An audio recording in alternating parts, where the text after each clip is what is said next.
ഇറാനിൽ ഇസ്രയേലും തിരിച്ച് ഇറാൻ ഇസ്രയേലിലും നടത്തിയ ആക്രമണം ആഗോള ഓഹരി വിപണിയിലും ഏഷ്യൻ ഓഹരി സൂചികകൾ എല്ലാം നഷ്ടത്തിലാണ് ക്ലോസ് ചെയ്തത്. വരും ആഴ്ചകളിൽ എങ്ങനെയാണ് ഇത് വിപണിയെ സ്വാധീനിക്കുവാൻ പോകുന്നതെന്നുള്ള കാര്യത്തിൽ നിശ്ചയമില്ല. യൂറോപ്യൻ വിപണികളിലും സ്ഥിതി ഇതുതന്നെയാണ്. US വിപണികളിലും നഷ്ടത്തിലാണ് ട്രേഡിംഗ് തുടങ്ങിയത്. ഇന്ത്യൻ സൂചികകളായ സെൻസെക്സും നിഫ്റ്റിയും ഇടിഞ്ഞു. ഇസ്രായേൽ ഇറാൻ സംഘർഷം കാരണം തുടരെ രണ്ടാം ദിവസമാണ് രാജ്യത്തെ വിപണി നഷ്ടത്തിൽ ക്ലോസ് ചെയ്യുന്നത്. മുംബൈ ഓഹരി സൂചിക സെൻസെക്സ് 573 പോയിൻ്റ് ഇടിവോടെ 81,118-ലും നിഫ്റ്റി സൂചിക 24,718-ലുമാണ് കഴിഞ്ഞ വെള്ളിയാഴ്ച ക്ലോസ് ചെയ്തത്.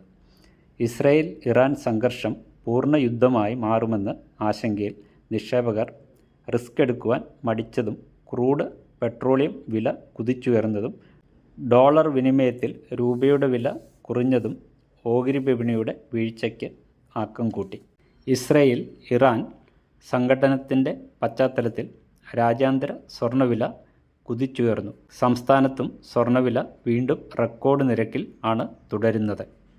കഴിഞ്ഞ മാസം ജൂൺ 13 സ്വർണം ഗ്രാമിന് 6,615 രൂപയും പവന് 52,920 രൂപയും ആയിരുന്ന സ്ഥാനത്താണ് ഇപ്പോൾ പവന് ഏകദേശം 74,000 രൂപയ്ക്ക് മുകളിൽ വില വന്നിരിക്കുന്നത്.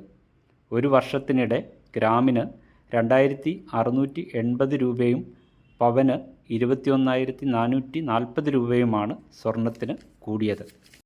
അസംസ്കൃത എണ്ണയുടെ വില കുതിച്ച് ഉയരുന്നു. ബ്രന്റ് ക്രൂഡ് ഓയിൽ വില 7% കൂടുതലുള്ള വർധനയാണ് കാണിച്ചതിന്. ബാരലിന് ഏകദേശം $75 അടുത്തെത്തി. സംഘർഷം നീണ്ടുപോകുന്ന പക്ഷം ബാരലിന് $50 എന്ന ഈ വർഷത്തെ ഉയർന്ന നിലയിലേക്ക് എണ്ണവില എത്തുമെന്ന് വിപണി നിരീക്ഷകർ കരുതുന്നു. ക്രൂഡ് ഓയിൽ വില ഉയർന്നതോടെ എണ്ണ വിതരണ കമ്പനികളുടെയും വ്യോമസേന, പെയിൻറ്, ടയർ കമ്പനികളുടെയും ഓഹരികളിൽ ലോകത്തെമ്പാടും ഇടിവുണ്ടായി. ഇന്ത്യയുടെ പണപ്പെരുപ്പ തോത് വികസിത രാജ്യങ്ങൾക്ക് ഒപ്പം പണപ്പെരുപ്പം 3% താഴെ എത്തിയത് സമ്പദ് വ്യവസ്ഥയുടെ വളർച്ചയ്ക്ക് ആക്കം കൂട്ടും. കൺസ്യൂമർ വില സൂചികയെ അടിസ്ഥാനമാക്കിയുള്ള പണപ്പെരുപ്പത്തിൻ്റെ തോത് 3% താഴെയാണ്.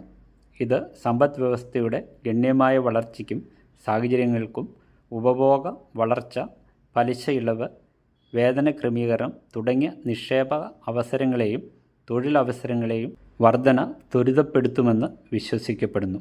ഇന്ത്യയിലെ പണപ്പെരുപ്പ നിരക്ക് 2.8 താഴെയാണ്. പണപ്പെരുപ്പത്തിൻ്റെ അളവ് കുറച്ചു കൊണ്ടുവരുവാൻ വികസ്വര രാഷ്ട്രങ്ങളെക്കാൾ വേഗത്തിൽ സാധ്യമാകുക വികസിത രാജ്യങ്ങൾക്കാണെന്ന് വികസിത രാജ്യമായ ജപ്പാനിൽ പോലും നിരക്ക് 3% മുകളിലുണ്ട്. ഈ വർഷത്തെ ആഗോള പണപ്പെരുപ്പം 4.2 ആണ്. IMFൻ്റെ അനുമാനം എന്നിരിക്കെ ഇന്ത്യയിലെ നിരക്ക് വലിയ നേട്ടമാണ്. പണപ്പെരുപ്പത്തിൻ്റെ താഴ്ന്ന നിലവാരം മൂലമുണ്ടാകുന്ന സുപ്രധാന നേട്ടം ഉപഭോഗ വളർച്ചയ്ക്കായിരിക്കും. കൺസ്യൂമർ വിപണിയുടെ വലിയ വികസനമാണ് സാധ്യമാകുക. ഇത് വ്യവസായം, വാണിജ്യ മേഖലകളെ പ്രസരിപ്പിച്ച് വീണ്ടെടുക്കുവാൻ സഹായിക്കും. ഭാവി ആസൂത്രണം ചെയ്യുന്നതിന് സഹായകമായ സാഹചര്യം പണപ്പെരുപ്പ നിരക്കിൻ്റെ നിലവാരത്തെ കൂടി ആശ്രയിച്ച് എന്നതിനാൽ വ്യവസായ, വാണിജ്യ മേഖലകൾക്ക് ഇപ്പോഴത്തെ നിലവാരം തുടരുന്നത് പ്രയോജനകരമാകും. പണപ്പെരുപ്പ നിയന്ത്രണത്തിനു വേണ്ടി മാത്രം വിനിയോഗിച്ചു പോന്ന RBIക്കാകട്ടെ സാമ്പത്തിക വളർച്ച ലക്ഷ്യമിട്ടുള്ള നടപടികൾ സ്വീകരിക്കുവാൻ സൗകര്യവും സാവകാശവും ലഭിക്കും.